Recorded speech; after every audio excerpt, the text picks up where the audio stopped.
আপনি বলছিলেন যে সেনানিবাসে যারা ছিলেন তাদের বিষয়ে একটা এক্সপ্লেনেশন দেওয়া হয়েছে, কিরকম এক্সপ্লেনেশন? আমার ঠিক মনে নেই যে বলেছিলেন যে বেশিরভাগই পাসপোর্ট হোল্ডার, এক নম্বর কিছু ডিপ্লোমেট, কিছু যারা ওই ওই পার থেকে এখানে এসেছেন তারা শেল্টার নিয়েছিল, এই ধরনের একটা এক্সপ্লেনেশন বোধহয় আইএসপিআর সেনাবাহিনী এর পক্ষ থেকে থেকে দেওয়া যেটি হতো। জানানো হয়েছিল মূলত রাজনৈতিক আমলা পুলিশ কর্মকর্তা এনারাই হ্যাঁ, হ্যাঁ। বেশি মাত্রায়, তো তারা তো অপরাধের সাথে নানানভাবে জড়িত, রাজনীতিক আমলা পুলিশ কর্মকর্তা। অতএব আমরা তো জানতেই চাইবো যে তারা কারা, কেন সেখানে গোপন রাখছে। আপনাকে আমি বলি, আমি যে কদিন স্বরাষ্ট্র মন্ত্রণালয়ে ছিলাম, আমি কিন্তু দুজনকে সেনাবাহিনী আমাকে হ্যান্ড ওভার করেছিল। সেই দুজনের মধ্যে একজন, দুজনই এখন কারাগারে আছে, অত্যন্ত পাওয়ারফুল পিপল। কারা সেই দুজন? ল মিনিস্টার একজন, আরেকজন আপনার যে উপদেষ্টা ছিলেন, সালমান এফ রহমান। আহ, সালমান এফ রহমান। তারপরে আরো কয়েকজনকে আমি মানে আপনার চলে কাছে আসার হ্যান্ড পরে ওভার করলেন, তাহলে আসলে তাকে তারা পালিয়ে যাচ্ছিলেন সদরঘাট দিয়ে, এরকম একটা চিত্র আমরা না, দেখলাম তো। ওটা ওটা শোনে না, তো কতগুলো কতগুলো লিগ্যাল বাইন্ডিং আছে, সেটা এখন আমি এক্সপ্লেন করতে পারছি না। এটা উজ্জয়ই থাকুক।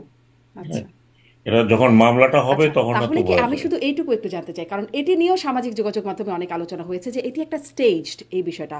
আগেই সেনা মানে আইন শৃঙ্খলা বাহিনী জানতো যে তারা কোথায় আছেন, তাদেরকে গ্রেপ্তার করা হবে, এই বিষয়গুলো আগেই ছিল। জাস্ট ওই একটা যে চিত্র, সেটি একটা স্টেজড চিত্র। এটি কি খুব হ্যাঁ, এটা মানে? হ্যাঁ, হ্যাঁ, আমি আমি আমি জানি পুলিশ স্টেজ করে।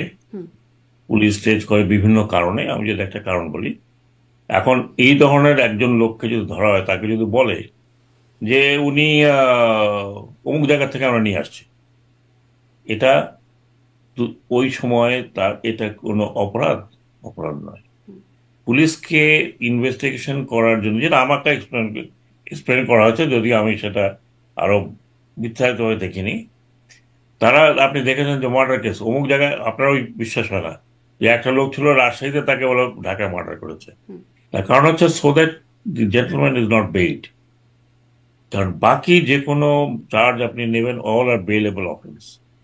তো সেই বেলেবল অফেন্সটা যাতে, আমার যেটা মনে হয় পুলিশের, আমি একটা এক্সপ্লেনেশন করেছি, কাজে সেই জায়গাটাতে আমার মনে হয় যে পুলিশ হয়তো এই কারণে স্টেজটা করে, করা উচিত নয়, উচিত নয়, কিন্তু কিছু কিছু টেকনিক্যাল কারণে হয়তো তারা এই ধরনের একটা স্টেজ করে থাকে, সো দ্যাট, আপনিও জানেন আমিও জানি, আপনিও জানেন আমিও জানি, জি। কিন্তু আমাদের পুরো সিস্টেমটাই এরকম। আপনাকে আমি একটা উদাহরণ দেই।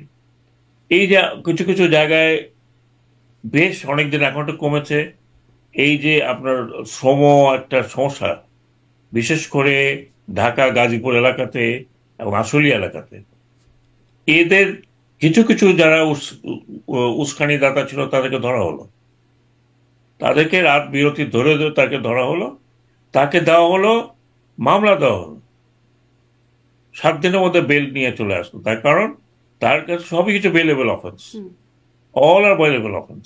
এবং জোর করে আপনি বেল দেবেন না সেটা অন্য কথা, কিন্তু অল আর বেলেবল অফেন্স এক্সেপ্ট ফিউ যে অফেন্স যেগুলো নন বেলেবল। তো এই কারণে আমার মনে হয় যে পুলিশ অত চেষ্টা করে যে উনি যাতে বেরোয় না যান, তাহলে ইনকোয়ারিটা আর হবে না। জি। আচ্ছা। আলটিমেটলি আপনি দেখবেন তো কারো কারোর ভিতরে মার্ডার কেস না, তাদের ভিতরে কম, তাদের সহযোগী হিসাবে কাজ করেছে তার কর্মকাণ্ডে। তো ওই সময়কার সরকার আরো সাহস পেয়েছে তো ডু ইট।